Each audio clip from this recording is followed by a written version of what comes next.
Assalamualaikum warahmatullahi wabarakatuh. Perkenalkan, nama saya Diko Darmawan, nomor induk Taruna 19 2 T12 052. Saya akan menjelaskan jenis-jenis aktuator. Saya dari Prodi Permesingan Kapal, Politeknik Kelautan dan Perikanan Pariaman. Pengertian aktuator. Aktuator adalah suatu alat atau peralatan mekanis untuk dapat menggerakkan dan mengontrol suatu mekanisme di dalam sebuah sistem. Aktuator ini diaktifkan oleh lengan mekanik yang umumnya digerakkan oleh jenis motor listrik yang dapat dikendalikan oleh pengontrol dengan cara otomatis yang telah diprogram di antara berbagai mikrokontroller. Aktuator merupakan komponen elemen yang dapat mengubah kuantitas listrik secara analog untuk menjadi kuantitas lain seperti pada kecepatan dan juga perangkat elektromagnetik yang mampu menghasilkan energi secara kinetik sehingga mampu menghasilkan gerakan di dalam robot. Fungsi dari aktuator pada sebuah sistem. Pengendalian dari aktuator memiliki fungsi untuk dapat menguatkan sebuah sinyal kontrol yang dapat berasal dari sebuah kontrol yang kemudian menjadi sinyal yang baru dengan berbagai daya yang besar dan juga sesuai dengan daya yang telah dibutuhkan. Peralatan mekanisme untuk dapat menggerakkan dan mengontrol suatu sistem. Aktuator ini diaktifkan oleh lengan para mekanik yang umumnya digerakkan oleh jenis motor listrik yang akan dikendalikan oleh para pengontrol otomatis yang diprogram di antara alat mikrokontroller. Aktuator ini elemen yang mengubah berbagai kuantitas listrik secara analog untuk menjadi kuantitas lain, seperti contoh kecepatan dan juga perangkat elektromagnetik yang mampu menghasilkan energi kinetik, sehingga dapat untuk menghasilkan gerakan di dalam robot. Berikut jenis-jenis aktuator. Yang pertama ada aktuator diafragma dan pegas.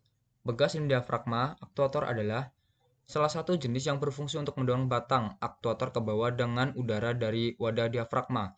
Proses ini disebut sebagai direct acting. Hasil dari sistem ini berupa kompresi udara, sebab hal ini terjadi saat pasokan tekanan berkurang. Akibatnya, mendorong kembali batang penggerak.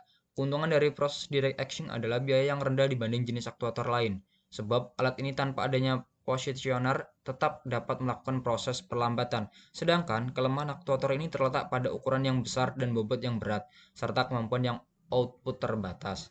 2. Ada aktuator diafragma dan pegas bertekanan tinggi. Berbeda dengan aktuator sebelumnya, penggunaan pegas pada aktuator adalah untuk dilepaskan dan katup digerakkan setelah memeriksa katup atau setelah daya dilepaskan. Sayangnya, aktuator diafragma dan pegas bertekanan tinggi memiliki kekurangan yakni membutuhkan pasokan tekanan tinggi senilai 2,8 bar atau lebih dan masih memerlukan positioner untuk proses perlambatan. Sementara untuk keuntungannya yaitu beratnya ringan dan ringkas, tidak memerlukan penyesuaian pegas dan komponen tidak harus mahal. Selain itu, aktuator diafragma dan pegas bertekanan tinggi ini memiliki sistem keamanan dan tidak memerlukan segel poros, dinamis atau blok konektor batang konvensional jika ada komponen yang rusak. Nomor 3, ada aktuator piston pneumatik. Piston pneumatik aktuator adalah jenis aktuator yang dapat bekerja dengan mengubah energi yang diciptakan oleh kompresi udara menjadi gerakan mekanis. Sederhananya, aktuator pneumatik dapat dilihat pada drive yang digerakkan oleh pesawat.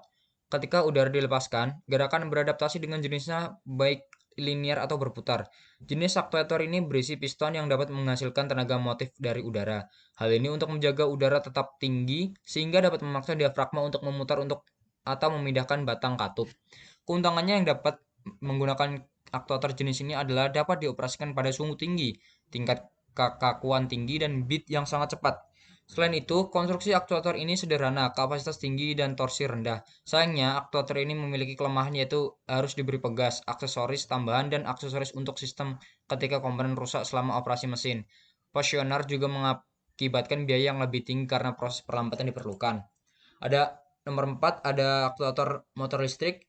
Dari namanya mudah dikenali bahwa aktuator ini menggunakan motor listrik menjadi torsi mekanis. Jadi, jelas dibutuhkan listrik untuk memindahkannya. Kekurangan terletak pada biaya yang mahal, tidak memiliki sistem keamanan saat ada komponen yang rusak, dan kecepatan stroking yang rendah serta terbatas. Keuntungan pemakaian motor listrik pada aktuator adalah adanya desain yang rapat dan kekakuan yang sangat tinggi.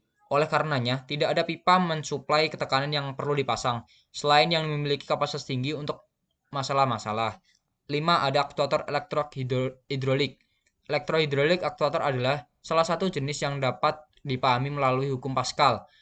Sebagai prinsip bekerjanya, jika kenaikan tekanan pada bagian tertentu dari pembatasan fluida menyebabkan peningkatan tekanan yang sama dalam suatu wadah, keuntungannya aktuator ini memiliki kekakuan yang tinggi dan daya output, perlambatan bagus dan belayan cepat. Kerugiannya adalah perawatan yang cukup rumit dan diperlukan aksesoris tambahan untuk sistem keselamatan jika ada komponen yang rusak.